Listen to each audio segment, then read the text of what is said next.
जैसे CGL tier 2 में already पूछा हुआ है, मैंने बताया है। ए और बी का पिछले वर्ष का आय मतलब क्या भाई, यहाँ पे लिखेंगे ए और यहाँ क्या लिखेंगे, पिछले वर्ष का आय मतलब क्या भाई, लास्ट ईयर की बात कर रहा है। कितना था भाई, 4 और 3 था। आप कहेंगे सर 4 और क्या था भाई, 3। ठीक है, क्या रहा उन दोनों के पिछले वर्ष और चालू वर्ष, मतलब पिछले वर्ष क्या भाई, लास्ट ईयर, और चालू वर्ष मतलब क्या भाई, प्रेजेंट ईयर। तो यहाँ पे लिखेंगे लास्ट ईयर बट्टा क्या भाई, प्रेजेंट ईयर।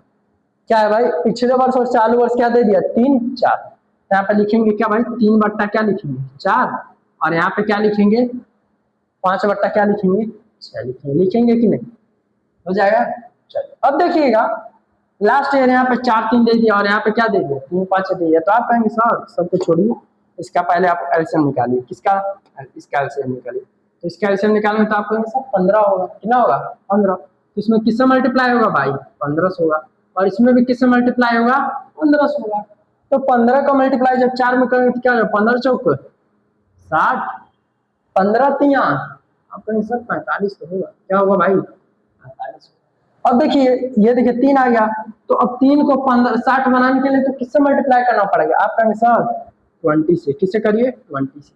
और नीचे भी किससे करना पड़ेगा भाई, 20 से करना पड़ेगा ये। अब देखिए यहाँ पे 5 बट्टा 6 है, तो 5 को मुझे 45 बनाने के लिए किससे मल्टीप्लाई करना पड़ेगा, तो आप कहेंगे 9 से। तो यहाँ भी किससे मल्टीप्लाई करना पड़ेगा, 9 से। तो यहाँ करेंगे तो ये क्या आ जाएगा 60, और ये क्या आ जाएगा भाई 45, और यहाँ पे बट्टा 20 चौक 20 का 4 गुना क्या हो जाएगा भाई, आप कहेंगे सर 80 हो जाएगा।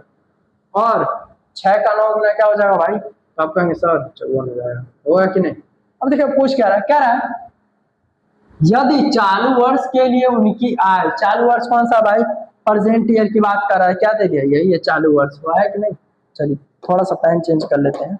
तो इन दोनों को जोड़ दीजिए, 80 और प्लस क्या भाई 54 इक्वल टू क्या दे दिया, इनका आय क्या दे दिया, 8.04 लाख। क्या दे दिया, 8.04, ठीक है, लाख दे दिया।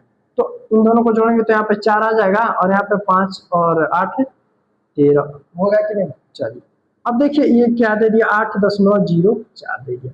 तो क्या अगर मैं यहाँ से 1 की वैल्यू पूछूं तो आप कहेंगे सर 1 बराबर जो होगा हो जाएगा 8.04 और बट्टा क्या हो जाएगा 100 क्या हो जाएगा भाई 34 होगा कि नहीं।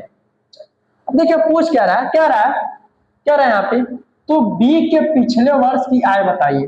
तो बी का पिछला वर्ष यही ना है, बी का पिछला वर्ष यही, दोनों में से कोई ले लीजिए। तो 15 तिया क्या हो जाएगा भाई, 15 तिया 48, ठीक है। तो यहाँ पे करिए, तो यहाँ पे इंटू में क्या कर देंगे भाई 45 करेंगे कि नहीं। चलिए अब देखिए, यहाँ पे देखिए 2 अंक के बाद दशमलव है, तो दशमलव को हटाने के लिए, मैं अगर यहाँ 2 जीरो लगा दूं तो कोई दिक्कत है। चलिए अब मैं इसे किससे काट दूं, 4 से। 4 तिया यहाँ 12, इधर गया 4 तिया यहाँ 12, और 4 पंजे 20, यहाँ पे ये होगी, ठीक है। अब इसे काट दीजिए 4 से, 4 दूनी 8 0, 4 1 कौन 201 हो गया, ठीक है। अब देखिए इसे काट दीजिए 5 से, तो 5 6 30 और 5 7 35, ये हो गया। अब इसे काट दीजिए 5 से, 5 9 45 होगा ना। अब थोड़ा सा ध्यान दीजिएगा, अगर सपोज दैट मैं कहूँ कि ये 0 अभी 1 मिनट के लिए आप कह दीजिए कि नहीं है, भूल जाइए कि ये 0 है, ठीक है, कैलकुलेशन को इजी बनाने के लिए, ठीक है। अब ये 67 का कितना गुना है भाई, तो आपको इनके साथ 3 गुना है। कितना गुना है, 3 गुना है।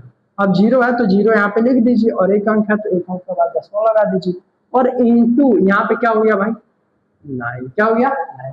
तो 9 का जब मल्टीप्लाई 3 में करेंगे तो क्या आ जाएगा भाई 27, दशमलव के 9 के बाद 1, मतलब क्या होगा 2.7 लाख। 2 क्या गया भाई 7 लाख। 2.7 लाख कहाँ पे भाई, ऑप्शन नंबर जो ए है आपका बिल्कुल करेक्ट होगा।